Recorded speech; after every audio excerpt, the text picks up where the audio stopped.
Have you ever wondered how a distant island on the edge of the Roman Empire became the birthplace of modern England?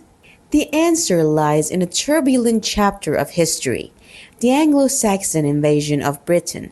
What started as a request for help turned into a full-scale conquest that would change the course of British history forever.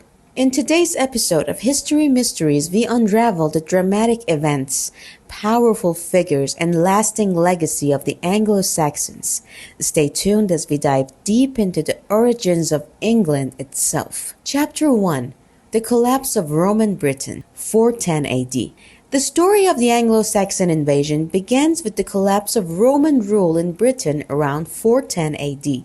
For nearly 4 centuries, Britain had been part of the Roman Empire, a province that enjoyed the protection of Roman legions, a stable trade, and relatively advanced infrastructure. But as the Roman Empire began to crumble under the weight of internal strife and external invasions, Rome could no longer afford to maintain its distant provinces. In 410 AD, the Roman Emperor Honorius famously sent a letter to the British authorities, essentially telling them that they were on their own, as Rome was preoccupied with defending its core territories.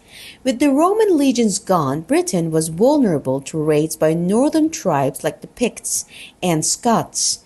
The British population, once used to Roman protection, now faced insecurity and instability. Chapter 2.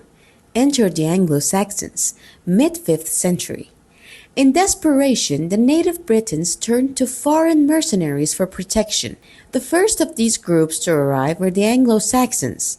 According to historical sources like the Anglo-Saxon Chronicle and the writings of the monk Gildas, British warlords invited Anglo-Saxon warriors to help defend against northern invaders. These Anglo-Saxons were primarily from modern-day Germany and Denmark, including 3 key groups: the Angles, the Saxons, and the Jutes. One legendary figure associated with this time is Vortigern, a British leader who is said to have invited Hengist and Horsa, 2 Saxon brothers, to Britain in the mid-5th century. Initially, Hengist and Horsa's forces helped drive off the Picts and Scots, but before long the Anglo-Saxons saw an opportunity to take over the land they had once come to defend. By 450 AD, Anglo-Saxon settlements were growing across southeastern Britain. What had started as a cooperative relationship between Britons and Anglo-Saxon mercenaries quickly turned into a series of conflicts as the Anglo-Saxons began seizing territory for themselves. Chapter 3. The Saxon Conquest from 475 to 550 AD. The Anglo-Saxon invasion wasn't a swift, coordinated campaign, but rather a series of migrations, battles, and conquests that took place over several decades. Between 475 and 550 AD, the Anglo-Saxons gradually expanded their control over much of southern and eastern Britain. Native Britons were pushed to the fringes of the island, particularly into modern-day Wales, Cornwall, and Scotland. One of the most significant battles of this era was the Battle of Mount Badon, traditionally dated around 500 AD.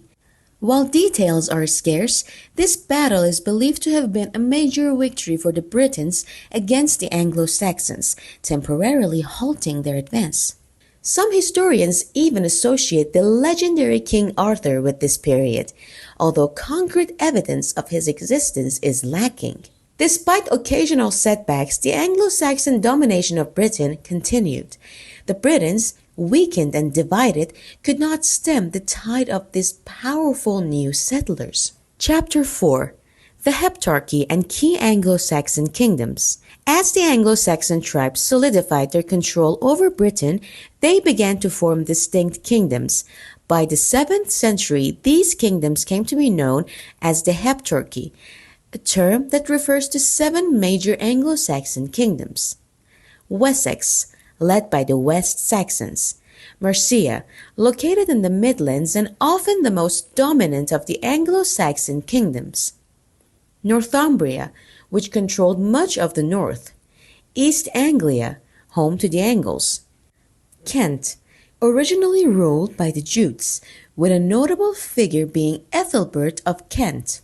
Essex and Sussex, smaller kingdoms in the southeast. Each of these kingdoms had its own ruler, laws, and customs, leading to frequent rivalries and conflicts. However, they also laid the groundwork for the eventual unification of England under one crown. Chapter 5.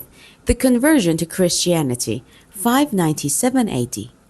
While the early Anglo-Saxons were pagan, practicing a polytheistic religion that worshipped gods like Woden, Thor, and Freya, a major turning point came in 597 AD with the arrival of Christian missionaries.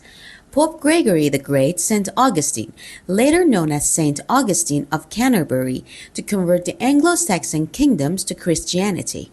King Ethelbert of Kent, whose wife Bertha was already a Christian, was the first to convert, and his kingdom followed. From Kent, Christianity spread to other Anglo-Saxon kingdoms, forever changing the religious landscape of Britain.